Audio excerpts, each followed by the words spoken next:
ना पूछो कि मेरी मंजिल कहाँ तक है, ना पूछो कि मेरी मंजिल कहाँ तक है, अभी तो सफ़र का इरादा किया है। ना हारूंगा ना थकूंगा, ना हारूंगा ना थकूंगा उम्र भर, ये मैंने किसी से नहीं खुद से वादा किया है। हेलो फ्रेंड्स, मैं जूनियर खान और आप लोग का अपने YouTube channel junior Khan GS में स्वागत है। दोस्तों, आज का टॉपिक है आधुनिक भारत, यूरोपीय कंपनियों का आगमन पार्ट 2 भाग 2। यूरोपीय कंपनियों का आगमन भाग 2। दोस्तों, आज का वीडियो यूरोपीय कंपनियों के आगमन के बारे में। वो यूरोपीय कंपनियां जिनके बारे में हमने चर्चा पिछले ही वीडियो में कर चुके हैं। वहाँ 4 कंपनियां थी जिसमें हम लोगों ने 2 कंपनियों के बारे में पिछले ही वीडियो में चर्चा कर चुके हैं, एक पुर्तगाल और एक डच के बारे में। यहाँ पे हम आज अंग्रेजी कंपनियों के बारे में चर्चा करेंगे। लेकिन दोस्तों, उससे पहले आपसे एक छोटी सी गुजारिश है कि अगर आप हमारे यूट्यूब चैनल पर नए हैं तो हमारे चैनल को सब्सक्राइब करिए और जो घंटा दबाना न भूलिएगा। दोस्तों, उस घंटे से क्या होगा दोस्तों, आपको उसका नोटिफिकेशन, हमारे वीडियो का नोटिफिकेशन सबसे पहले आपके पास पहुंचेगा और आपकी नॉलेज में इम्प्रूवमेंट होगा। तो चलिए दोस्तों, बिना कोई देर के हम वीडियो को शुरू करते हैं। कल हम लोगों ने पढ़ा था व्यापारिक कंपनियों का होड़। तो दोस्तों, ये होड़ क्यों मचा? जब यूरोप में यूरोपियन के बीच जब ये व्यापार करने की होड़ मची तो वो भारत के लिए रवाना हुए।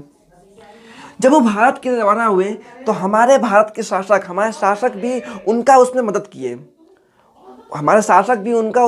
किए। क्योंकि उनके फायदे से उनका भी फायदा होता था।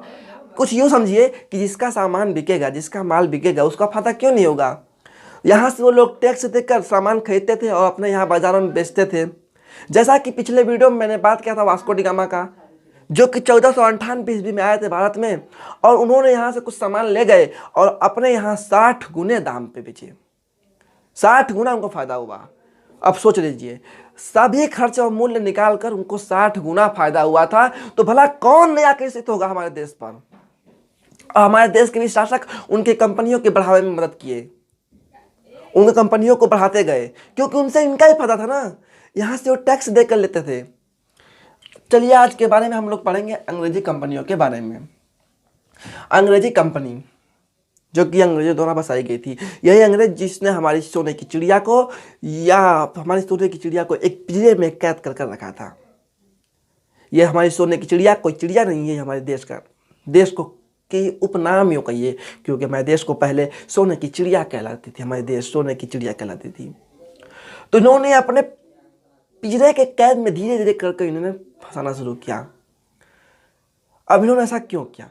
जब वो हमारे देश में जब वो व्यापार कर रहे थे तो उनका शुरू में तो वो मूल लक्ष्य उनका व्यापार ही करना था। लेकिन जब उन्हें टैक्स देना पड़ा, ये कर वो कर, जब तमाम तरह की करें उनके सामने प्रस्तुत होने लगी, जब उन्हें कर देना पड़ा, तो उन्होंने एक काम किया कि उनके दिमाग में एक ऐसा बात चला कि इस तरह काहे न हम डायरेक्ट पर कब्जा कर लें। मतलब कि इन सब में फूट चल रहा है। जैसे किसी घर में फूट होए तो तीसरा आकर उसमें फूट डाल देगा और उसको फोड़ देगा। तो वो सब सोचे कि भारत में इसमें सभी राजाएं अलग अलग हैं, सबका शासक अलग अलग है, सब आपस में लड़ते भिड़ते हुए हैं, तो चलें हम भी इस पर कुछ टिप्पणी कर दें। तो धीरे धीरे हमारे देश को कब्जे आने लगे कि ताकि अगर यहाँ पर हमारा शासक होगा, अगर ये देश हमारे अंडर में होगा, तो यहाँ की जनता हमारे अंडर में होगी। जब जनता अंडर में होगी तो हमें न टैक्स देना पड़ेगा, न वसूल करना पड़ेगा, न कर वसूल करना पड़ेगा। हम आसानी से यहाँ से माल लेकर अपने देश में बेचेंगे और अपने देश का मान सम्मान बढ़ाएंगे। तो ऐसा इन्होंने इसलिए किया। तो उन्होंने हमारे घर की समस्याओं में या हमारे देश की समस्याओं में भी टिप्पणियां करना शुरू कर दी। उसने हस्तक्षेप करना शुरू कर दिया और धीरे धीरे उनका हस्तक्षेप बढ़ता गया। और एक दिन ऐसा हुआ कि हमारी सोने की चिड़िया एक पिंजरे में कैद होकर वो आ गई। चलिए बताते हैं आपको हम अंग्रेजी कंपनी की स्थापना। इससे पहले हम लोगों ने ये 2 यूरोपीय कंपनियों के बारे में पढ़ चुका है। एक आपका डच, एक पुर्तगाली था। अब तीसरा है अंग्रेजी कंपनी। ये अंग्रेजी कंपनी 31 दिसंबर 1600 ईस्वी में स्थापित की गई थी। कब? 31 दिसंबर 1600 में वो वहां से आए। 31 दिसंबर 1600 में यहाँ पे धीरे धीरे अपने कंपनी की मतलब शुरुआत यूँ कि शुरू हो चुकी थी। इनका मुख्य उद्देश्य जो था वो था सिर्फ और सिर्फ पूर्वी क्षेत्र में व्यापार करना। हमारे भारत में पूर्वी क्षेत्र में सिर्फ और सिर्फ व्यापार करना है। इनका मुख्य मकसद हमारे देश के हस्तक्षेप नहीं करना था, लेकिन जब यहाँ इनको लालच बढ़ा तब ये हस्तक्षेप करना शुरू किए, तब हमारे राजनीतिक मामलों में दखल अंदाजी करना शुरू किए। लेकिन इनका शुरू का मुख्य मकसद सिर्फ और सिर्फ था पूर्वी क्षेत्र में व्यापार करना। जो ये कंपनी को जो इन्होंने संस्थापक या जो कंपनी को आदेश दिया, हुक्म दिया वहाँ पे इंडिया में जाओ या बनाओ, वो आपकी थी महारानी एलिजाबेथ प्रथम। महारानी एलिजाबेथ के ही शासनकाल में, मतलब कि महारानी एलिजाबेथ इंग्लैंड की शासिका थी, उनके ही द्वारा यह पूर्वी क्षेत्र में व्यापार का बढ़ावा दिया गया। और जब एक क्वेश्चन यहाँ से बनता है कि महारानी एलिजाबेथ मतलब किसके वहाँ की रानी कौन थी, कि जब ये भारत में व्यापारिक कंपनियाँ, अंग्रेजी व्यापारिक कंपनी शुरू हुई तो वहाँ की महारानी थी आपकी महारानी एलिजाबेथ।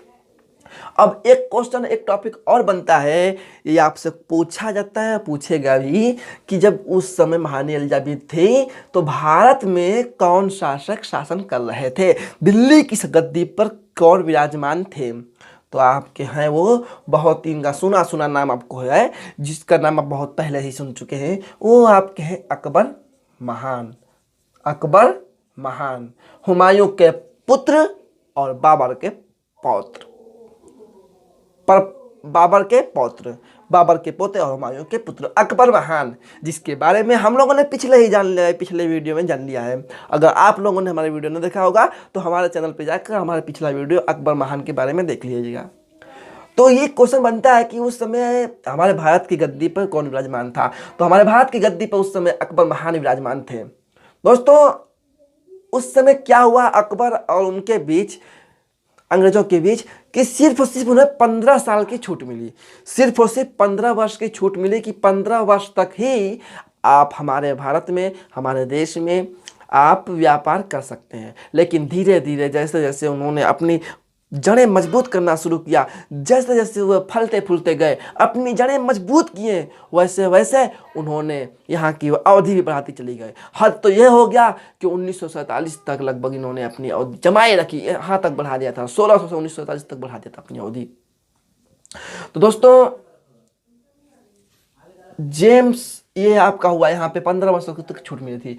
अगला पॉइंट जो है, जब महारानी एलिजाबेथ की मृत्यु हो गई, जब महारानी एलिजाबेथ के बाद इंग्लैंड के जो दूसरे शासक बने वो 1603 में बने जेम्स प्रथम। कौन? जेम्स प्रथम। ये क्वेश्चन पूछता भी है। जेम्स प्रथम ने ही हमारे यहाँ भारत के जो पहले दूत हैं, भारत में जो पहले दूत आए इंग्लैंड से, वो दूत जेम्स, एक कैप्टन हॉकिंस जो कि पहले दूत थे, 1608 ईस्वी में ही आए। 1608 ईस्वी में इन्हें जेम्स प्रथम ने भेजा। 1608 में जेम्स प्रथम ने अकबर के नाम से चिट्ठी या अकबर के लिए संदेश भेजा था, क्योंकि उसे मालूम था कि इस समय वहां पर शासक अकबर ही होंगे। इसलिए उन्होंने अकबर के नाम पे, अकबर के दरबार में जेम्स कैप्टन हॉकिंस को भेजा, जेम्स प्रथम ने। लेकिन उसे क्या पता कि यहाँ पे शासन उसके बेटे सलीम की चल रही थी। यहाँ पे उसके बेटे सलीम की शासन चल रही थी, यानी जहांगीर की शासन चल रही थी। 1605 ईस्वी में अकबर की मृत्यु के बाद गद्दी संभाली सलीम ने, और सलीम के ही शासनकाल में, सलीम के ही दरबार में कैप्टन हॉकिंस 1608 ईस्वी में आए। ये क्वेश्चन पूछता है, पूछेगा भी कि यहाँ से क्वेश्चन बनता है कि किसने भेजा? जेम्स प्रथम ने। जेम्स प्रथम ने इंग्लैंड से कैप्टन हॉकिंस को भेजा। किस सन में भेजा? तो 1608 ईस्वी में भेजा था। किसके दरबार में भेजा था? तो वह भेजा था, वो तो भेजा था यहाँ पे इसके दरबार में, अकबर के दरबार में अपने जाने में, अपने लिए चिट्ठी उन्होंने लिखा था अकबर के लिए। लेकिन वो गए किसके दरबार में? जहांगीर के दरबार में, क्योंकि अकबर इस दुनिया से विदा हो चुके थे। तो 1608 ईस्वी में कैप्टन हॉकिंस और दूसरे दूत इनके आए सर थॉमस रॉ, जो कि 1615 ईस्वी में ये दो दूत आए जहांगीर के दरबार में।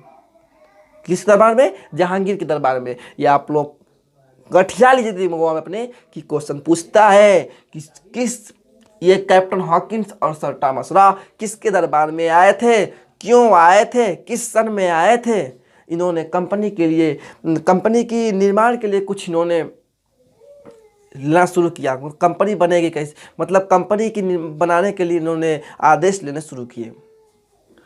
तो ऐसे तो मैं पिछले बता चुका हूँ कि 1608 ईस्वी में कंपनी का निर्माण शुरू हुआ, लेकिन 1613 ईस्वी तक कंपनी नहीं बन सकी थी। 1608 ईस्वी में शुरू हुआ सूरत में, लेकिन 1611 ईस्वी में आपका कंप्लीट हो गया मछलीपट्टनम में। लेकिन उसके बाद फिर पुनः 1613 ईस्वी में सूरत चलाया। कहाँ पे गया? सूरत चलाया। 1608 में शुरू हुआ था, लेकिन कंप्लीट न होने की वजह से 1611 में मछलीपट्टनम बना गया। लेकिन उसके बाद फिर 1613 ईस्वी में सूरत पे आ गए कंपनी। कंपनी का नाम कुछ दिन बाद ईस्ट इंडिया कंपनी रखा गया।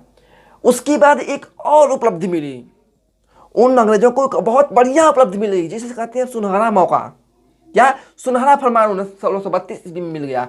गोलकुंडा में मिला। कहाँ मिला?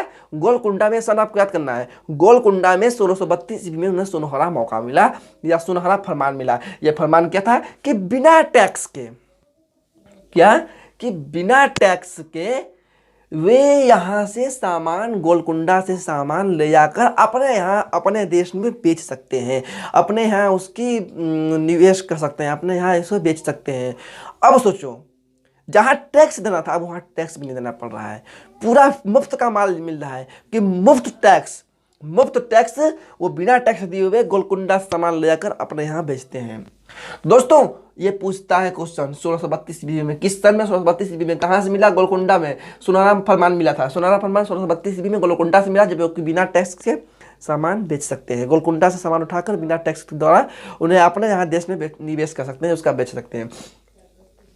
फिर उसके बाद क्या हुआ? एक और मौका हुआ। उस समय शासन चल रहा था दुर्बल शासकों की, यानी आपका ये मुगल वंश के दुर्बल शासकों की शासन चल रही थी हमारे भारत में। 1717 ईस्वी में क्या हुआ? एक और घटना घट गई। जो जॉन सरमन है, क्या? जॉन सरमन, वो फर्रुखसियार के दरबार में दूत के रूप में आए। जॉन सरमन, वे इस नीयत से आए थे कि बंगाल में उन्हें मुफ्त व्यापार करने का मौका मिल जाए। तो फर्रुखसियार उस समय इन्होंने आदेश दे दिया कि इन्होंने 3000 रुपये वार्षिक पर, क्या 3000 रुपये वार्षिक पर बंगाल में मुक्त व्यापार करना शुरू कर दिया।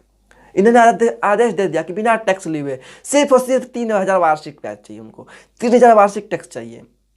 इतने कम दामों पर इन्होंने बंगाल में मुफ्त व्यापार शुरू कर दिया। और 10,000 रुपये में सूरत में। अब तो जो मुख्य जो था उस पर तो इन्होंने कब्जा कर ही चुके थे।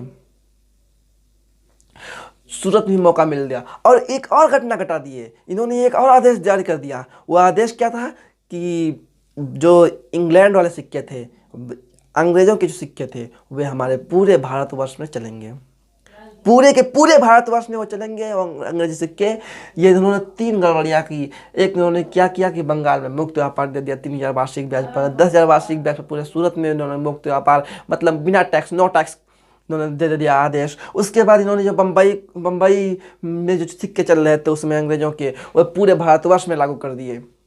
इसे आपसे क्वेश्चन पूछेगा कि इसे ब्रिटिश इतिहास में किस नाम से जाना जाता है? तो इससे मैं बताता हूँ आपको कि ब्रिटिश इतिहास में मैग्ना के नाम से जाना जाता है। किसके नाम से? मैग्ना कार्टा के नाम से जाना जाता है। ब्रिटिश इतिहास में मैग्ना कार्टा के नाम से जाना जाता है। फिर एक और घटना, बहुत दिलचस्प घटना घटी 1661 ईस्वी में। 1661 ईस्वी में घटना क्या घटी कि जो चार्ल्स प्रथम है, ये कहाँ के ये राजकुमार है आपके इंग्लैंड के। चार्ल्स प्रथम इंग्लैंड के राजकुमार और कैमरीन राजकुमारी हैं पुर्तगाल की। तो उस समय पुर्तगालों का मुंबई पे कब्जा था। तो चार्ल्स प्रथम राजकुमार इंग्लैंड के और आपके कैमरीन राजकुमारी पुर्तगाल के, इनकी शादी हो गई। 1661 ईस्वी में इनकी शादी हो गई। तो काम क्या हो गया, पुर्तगालियों ने जो मुंबई उनके क्षेत्र में था, वे पूरे के पूरे उन्हें दहेज के रूप में चार्ल्स प्रथम को दे दिए। ये अंग्रेजी राजकुमार थे। चार्ल्स प्रथम को पूरे के पूरे मुंबई क्षेत्र दहेज के रूप में दे दिए गए।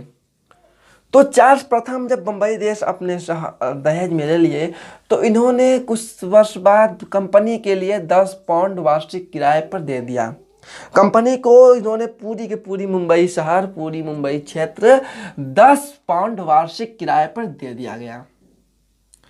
दोस्तों उसके बाद अब घटना घटती है कुछ यूं। अब औरंगजेब के बारे में हम लोग जानेंगे। औरंगजेब के समय, तो औरंगजेब के समय क्या हुआ कि 1688 ईस्वी में औरंगजेब के समय सर जॉन चाइल्ड, क्या, सर जॉन चाइल्ड और अंग्रेज हुगली नदी पर कुछ अपना कब्जा जमाए हुए थे। हुगली नदी के अगल बगल के क्षेत्र वो कब्जा कर चुके थे। वे मतलब वहां से अपना अधिकार उस पर जमाते थे। तो क्या हुआ कि 1688 ईस्वी में औरंगजेब और अंग्रेजों के बीच एक युद्ध, यूँ कहिए सर जॉन चाइल्ड जिसका नेतृत्व कर रहा था वो हुआ। और उसमें आपके ये औरंगजेब ने उन फिरंगियों को, उन ब्रिटिश वासियों को, उनको ये इंग्लैंड वासियों को औरंगजेब ने खदेड़ भगाया। औरंगजेब में उन्हें खदेड़ भगाया। औरंगजेब हमारे देश से उन्हें भगा चुके थे, लेकिन यह बहुत दिन तक नहीं चला, मतलब उन्हें खदेड़ दिए थे। उसी समय एक संधि हुई 1688 ईस्वी में। उस संधि के तहत सर जॉन चाइल्ड और अंग्रेजों को भारत में रहने का मौका मिल गया। और लेकिन उन्होंने जो ये सब किया था उसके लिए कुछ टैक्स भी दिए। तो आपसे क्वेश्चन पूछ सकता है कि ये सब कब हुआ, कि 1688 ईस्वी में हुआ। अब दोस्तों कुछ उस पर प्रेसिडेंसी के बारे में हम लोग कुछ मतलब वो जान लें कि दोस्तों अंग्रेजों ने मुख्य क्षेत्रों पर कब्जा कर ही चुके थे। वहाँ पे अपने वो संचालित वहाँ से अपने केंद्र बनाए चुके थे। जैसा कि आपको यहाँ पे दिख रहा होगा, ये आपका मछलीपट्टनम में यहाँ पे अपना केंद्र बना चुके थे। फिर आपके बंगाल में केंद्र बना चुके थे। इधर आपका सूरत या मद्रास में क्षेत्र बना चुके थे अपना। तो यहाँ पे इन्होंने आपको ये सुने होंगे कि अंग्रेजों के समय प्रेसिडेंसी, 3 प्रेसिडेंसी थी। वो कौन कौन प्रेसिडेंसी थी हम बताते हैं आपको। एक आपका प्रेसिडेंसी है कलकत्ता प्रेसिडेंसी, दूसरा है मद्रास प्रेसिडेंसी। उसके बाद दोस्तों मैं आपको बताता हूँ। अब ये यहाँ पे मैं कुछ पॉइंट्स लिखा हूँ दोस्तों, ज़रा आप इसको तवज्जो फरमाइएगा। दोस्तों ये पॉइंट्स है फोर्ट। यहाँ से उन्होंने जब वो सब यहाँ पे कब्जा कर चुके थे, उन्होंने कुछ किले बनवाए, यहाँ पे कुछ स्थापनाएं भी किया। उन स्थापनाओं की 3 स्थापनाएं मैंने लिखा है जो कि मुख्य स्थापनाएं हैं, जो कि आपसे पूछ सकता है कि वो कहाँ पे है। तो पहला स्थापना आपका है फोर्ट सेंट जॉर्ज। क्या, फोर्ट सेंट जॉर्ज, ये कहाँ पे है? तो ये मद्रास में है। फोर्ट सेंट जॉर्ज मद्रास में है। फोर्ट विलियम कलकत्ता में है। फोर्ट लुई पांडिचेरी में है। फोर्ट लुई पांडिचेरी में है। फोर्ट सेंट जॉर्ज मद्रास में, फोर्ट विलियम कलकत्ता में, फोर्ट लुई पांडिचेरी में।